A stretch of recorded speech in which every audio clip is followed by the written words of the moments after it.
आती बातों कर दे। बीजेपी के भी मुर्दाबाद। अलग अलग विषय हैं और कल भी ये संयुक्त मोर्चा की बैठक में तय हुआ है।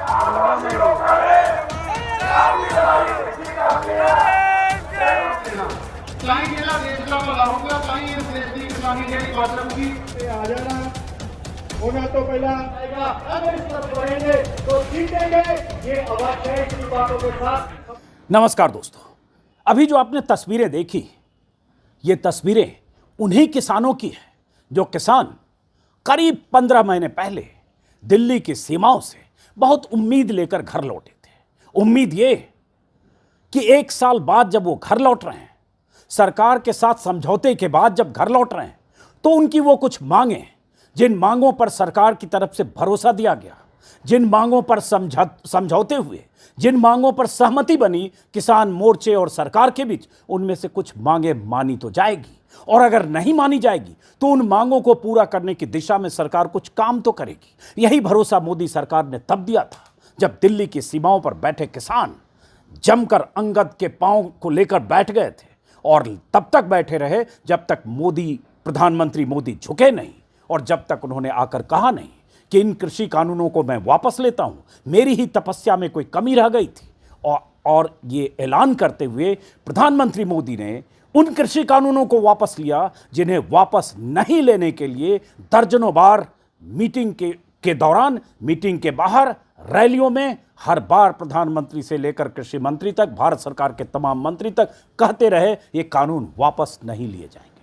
कानून तो वापस हुआ, लेकिन जब किसान लौटे थे दिसंबर के दूसरे हफ्ते में दिल्ली की सीमाओं से 13 महीने तक बैठकर, तो उन्हें कुछ वादे किए गए थे, और जब वो वादे पूरे नहीं हुए, लगातार छिटपुट ढंग से किसान संगठनों के अलग अलग समूह, कभी पंजाब के किसी हिस्से में, कभी हरियाणा के किसी हिस्से में, कभी यूपी में, कभी लखीमपुर खीरी में प्रदर्शन करते रहे, मांग करते रहे, नारेबाजी करते रहे। लेकिन जब लगा कि उनकी बात, उनकी आवाज़ सुनी नहीं जा रही है, तो किसानों के जत्थे एक बार फिर दिल्ली आए, और दिल्ली में आज रामलीला मैदान में किसानों का एक मोर्चा कहें, प्रदर्शन कहें, या किसानों की तरफ से मांग के लिए फिर से दबाव बनाने की कोशिश हुई।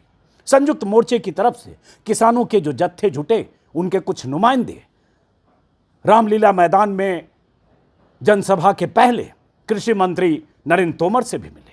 उन नुमाइंदों में किसानों के तमाम वो नेता जो संयुक्त मोर्चे के नेता के तौर पर आंदोलन को धार दे रहे थे, उन नेताओं का समूह था। करीब 1 दर्जन 15 नेता नरेंद्र तोमर से मिले रामलीला मैदान में किसानों की जनसभा से पहले।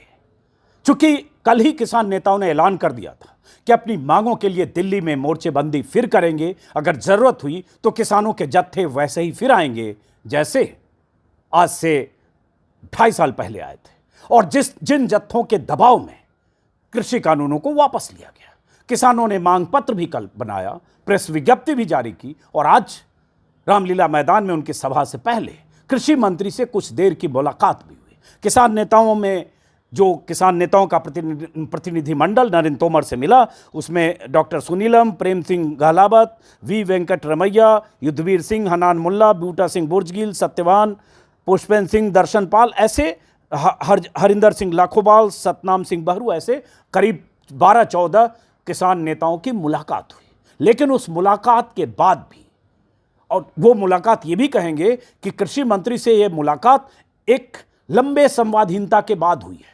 22 जनवरी वो तारीख थी जिस 22 जनवरी 2021 को आखिरी बार किसान नेताओं से मुलाकात हुई थी, और उसके बाद किसान नेताओं और सरकार के बीच लगातार संवादहीनता रही। लेकिन लंबे वक्त के बाद एक बार फिर से सरकार और किसानों के बीच मुलाकात तो हुई, लेकिन कोई रास्ता निकलता अभी भी नहीं दिखा। तभी किसान नेताओं ने फिर कहा रामलीला मैदान के मंच से कि अगर हमें ज़रूरत पड़ी तो हम फिर आएंगे, और हम फिर दिल्ली में उसी तरह से घेराबंदी करेंगे। राकेश टिकैत ने मंच से यहाँ तक कह दिया कि हमें फिर से भीड़ की शक्ल में आना पड़ेगा, और जब तक सरकार पर दबाव नहीं बनेगा, जब तक सरकार मजबूर नहीं होगी, तब तक हमारी मांगें मानी नहीं जाएगी। अब वो मांगे क्या है, राकेश टिकैत ने क्या कहा, पहले वो सुनिए, फिर आगे बताता हूं कि वो मांगे क्या हैं जो मांगे किसान मांग रहे हैं, जिन मांगों पर भरोसा पाकर ही वो लौटे थे। वो वादे क्या थे जो वादे पूरे नहीं किए, और वो कमेटी एमएसपी पर को कानूनी जामा पहनाने का जो भरोसा था, उसकी जगह एक ऐसी कमेटी बना दी गई जिस कमेटी में संयुक्त मोर्चे के किसान नेताओं की नुमाइंदगी ही नहीं है। नुमाइंदगी है ऐसे किसान नेताओं की जिसे संयुक्त मोर्चा सरकार की कठपुतली मानते हैं, या वो मानते हैं कि ये कमेटी सिर्फ आई वॉश है, ये कमेटी कोई ऐसी सिफारिश नहीं करेगी जो किसानों के हितों की हिफाजत करे। लेकिन पहले सुनिए राकेश टिकैत ने क्या कहा, मंच पर और कुछ थे, कुछ तस्वीरें भी देखिए। 2 साल बाद में जो सरकार है, 22 जनवरी 2021 से बातचीत सरकार के साथ में बंद थी। आज कमेटी के माध्यम से बातचीत भी शुरू हुई, लेकिन उसका रिजल्ट क्या है? रिजल्ट है उसका आंदोलन, रिजल्ट है उसका भीड़। और जब तक भीड़ तंत्र हमारे पास में नहीं होगा, सरकारें मानने वाली नहीं है। हमको अपने आंदोलन मूवमेंट अपने स्टेट में करने पड़ेंगे, अपने गांव-गांव में कमेटियां बनानी पड़ेगी, क्योंकि जब तक कमेटियां नहीं बनेगी, भीड़ को जहां बुलाना होगा वो आएगी नहीं। ऐसा नहीं कि एक स्टेट में प्रॉब्लम है, प्रॉब्लम हर स्टेट में है।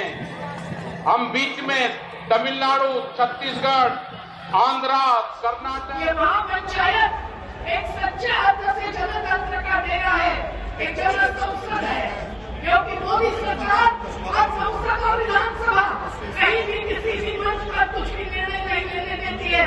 केवल किसान विरोधी बजट में 30,000 करोड़ रुपए कम करते हैं। मनरेगा का रोजगारों का बजट हजारों करोड़ से कम करते हैं, और पिछले 8 साल में 44 लाख करोड़ की कर माफी की है। किनकी? अमीरों की, अत्याधीशों की, जो अपने प्रकृति और खेती का विनाश। मोदी सरकार की एक फितरत है, जब तक बुरी तरह से दबाव में नहीं आती तब तक सुनती नहीं। दिल्ली में भी जब किसान आए थे, दिल्ली की तरफ कूच किया था, और उसके बाद किसानों की मोर्चेबंदी जब हुई, दबाव में सरकार की तरफ से मीटिंग हुई, और वो मीटिंगें 11 दौर की बातचीत हुई। हर दौर की बातचीत बेनतीजा रही। उसके बाद 22 जनवरी 2021 तब किसानों से आखिरी मुलाकात हुई थी। उसके बाद लंबे वक्त तक किसान, करीब करीब कहें तो 11 महीने तक किसान दिल्ली की सीमाओं पर बैठे रहे। सबने मान लिया कि आंदोलन खत्म हो गया। टीवी चैनलों पर किसान नेताओं के खिलाफ मुहिम चली, कोई खालिस्तानी, कोई पाकिस्तानी, कोई देशद्रोही, कोई गुंडा मवाली, सारे नैरेटिव चलते रहे। लेकिन वो किसान जिन्हें मुट्ठी भर कहा जाता रहा, वो किसान Tikri border, Singhu border, Ghazipur border पर बैठे रहे। जाड़ा, गर्मी, बरसात, हर मौसम को झेलकर बैठे रहे। टुकड़ियों में, दस्तों में, झुंडों में आते रहे, टिके रहे, और आखिरकार वो कृषि कानून वापस हुआ। वो कानून जिसे वापस लेने को मोदी सरकार तैयार नहीं थी। ये मोदी सरकार की फितरत है। झुकी तब जब किसानों ने अंगद के पांव की तरह दिल्ली की सीमाओं पर जमना तय कर लिया। लेकिन अब जब सरकार को लगा कि ये किसान चले गए, ये संगठन बिखर गया, कुछ टूट-फूट भी हुई। कुछ ऐसे किसान संगठन हैं जिसमें आपस में मतभेद की वजह से, कोई पंजाब चुनाव में भागीदारी की वजह से संयुक्त मोर्चे में टूट-फूट भी हुई, कुछ संगठन अलग भी हुए। लेकिन क्या एक बार फिर से वो किसान लामबंद हो सकते हैं? क्या वो संगठन लामबंद हो सकते हैं जो अपनी मांगों को लेकर आज रामलीला मैदान में आए थे? जो उनकी मांगें हैं, जिनका जिक्र मैंने किया, जो बहुत अहम है, जिसको लेकर किसान लगातार आंदोलन की भूमिका फिर से बना रहे हैं, जिसमें खासतौर से एमएसपी है। एमएसपी को लेकर किसान संगठनों ने कल अपने विज्ञप्ति में कहा है, सुन लीजिए। एक, उनके लिए सबसे इंपॉर्टेंट है एमएसपी, और वो सरकार से एमएसपी की मांग कर रहे थे, क्योंकि सबको पता है औने पौने दामों में किसानों की फसल बिकती है। किसानों की मांग है, 3 पन्ने की चिट्ठी नरेंद्र तोमर को सौंपी है, उसमें कई पॉइंट्स हैं, लेकिन खास वो 7-8 मुद्दे मांग, जो मैं उसके कुछ हिस्से बता दूं। स्वामीनाथन आयोग की सिफारिश के अनुसार सभी फसलों पर C2 + 50% का फार्मूला के आधार पर एमएसपी पर खरीद की गारंटी के लिए कानून लागू किया जाए।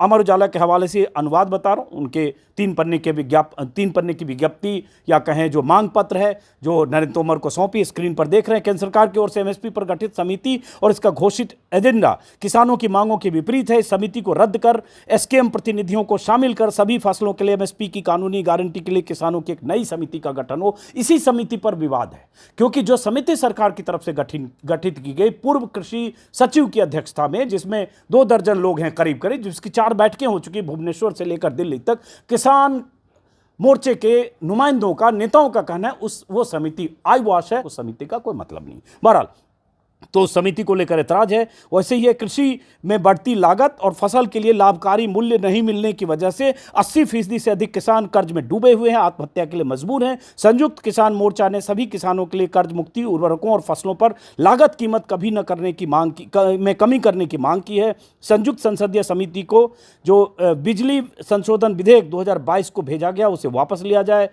फसल बीमा योजना को रद्द करके बाढ़, सूखा, ओलावृष्टि, सामयिक या अत्यधिक बारिश, फसल संबंधित बीमारियां, इन सब को लेकर नुकसान की भरपाई को लेकर सभी फसलों के लिए प्रभावी फसल बीमा और मुआवजा पैकेज लागू करें। सभी खेत मजदूरों के लिए किसान पेंशन योजना शुरू हो। लखीमपुर खीरी को लेकर किसान लगातार मांग करते रहे हैं कि उसमें जान गंवाने वाले किसान और घायल हुए किसानों के परिवारों को मुआवजा और पुनर्वास दिया जाए। ऐसी बहुत सारी और मांगे हैं जिसमें लखीमपुर को लेकर ये किसान लगातार कहते रहे। आपको पता है अजय मिस्टेनी का तो इस्तीफा हुआ नहीं, उनका बिगड़ैल बेटा जिसने किसानों को अपनी गाड़ियों के काफिले से रौंदा वो सलाखों के पीछे जरूर गया, लेकिन किसान कहते हैं उन्हें इंसाफ आज भी नहीं मिला, मुआवजा आज भी नहीं मिला। लेकिन उन किसानों को के मुआवजे का सवाल है। जिन लोगों पर मुकदमे हुए उनमें से भी कहा जा रहा है बहुत राज्यों में मुकदमे वापस नहीं लिए गए। ऐसी बहुत सारी मांगें किसानों की तरफ से सरकार को सौंपी गई है, लेकिन सवाल ये उठता है जो सरकार 13 महीने तक किसान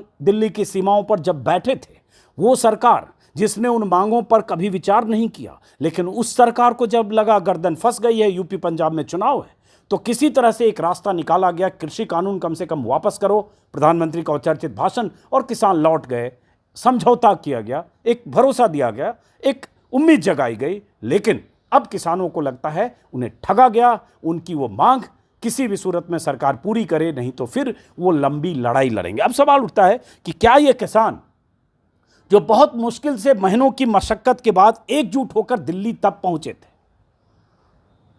26 नवंबर 2020 को, क्या उस तरह से किसानों के जत्थे फिर आ पाएंगे? और क्या सरकार इस बार, क्योंकि दूध का जला छाछ भी फूंक कर पीता है, क्या सरकार इस तरह से किसानों को दिल्ली पर धावा बोलने देगी? और क्या किसानों में ऐसी एकजुटता होगी? ये सवाल है, ये आगे देखने वाली बात है। लेकिन फिलहाल जो बयान किसान नेताओं की तरफ से रामलीला मैदान से किया गया, जिसमें कहा गया है कि 20 दिनों बाद हम बड़ा आंदोलन करेंगे, हमारी बात नहीं मानी गई तो अगले 20-22 दिनों बाद हम आंदोलन की रूपरेखा तैयार करेंगे। और ये किसानों की महापंचायत में सारे किसान नेताओं ने एकजुटता से ये बात कही। अब बात यही आती है, ये किसान जो आंदोलन करके और सरकार को झुका कर गए थे, और वो किसान जिन्हें किसी ढंग से बीजेपी मानती है कि उनके पक्ष में है, जिन्हें किसानों को पैसे भेजने हो सरकार की तरफ से, या सरकार की योजनाओं के लाभार्थी जिन्हें माना जाता है, और सरकार मानती है कि इसमें बहुत बड़ा तबका ये भी है जो सरकार के समर्थन में है, या जो मुखर होकर इस आंदोलन के पक्ष में नहीं है। सरकार वहीं कुछ गेम प्लान मानती है कि ये आंदोलनकारी किसानों की तादाद इतनी बड़ी नहीं है कि हम इनके सामने झुक जाए, लेकिन यही आंदोलनकारी किसान सरकार को झुका चुके हैं। तो अब देखना होगा कि ये आंदोलन, या इस आंदोलन की फिर से आंदोलन 2 कहें कि पटकथा अगर लिखी जा रही है, जिसकी एक झलक आज रामलीला मैदान में दिखी है, क्या ये आंदोलन कोई बड़ा शक ले सकता है क्या, जिससे सरकार में बेचैनी हो, और जो सरकार एक कमेटी बनाकर लीपापोती करने में लगी है वो सरकार पुनर्विचार करे। देखना होगा। चुनाव अभी 13 महीने बाद लोकसभा के चुनाव होने हैं, उसके पहले राज्यों में चुनाव होने हैं। पिछली बार भी सरकार पर चुनाव का दबाव था, यूपी चुनाव और पंजाब चुनाव का। क्या ये दबाव फिर काम आएगा? इसी के लिए देखने के लिए हमें इंतजार करना पड़ेगा। स्क्रीन पर आप तस्वीरें देख रहे हैं आज के रामलीला मैदान की। फिलहाल इस वीडियो को खत्म करते हैं, फिर मुलाकात होगी। नमस्कार।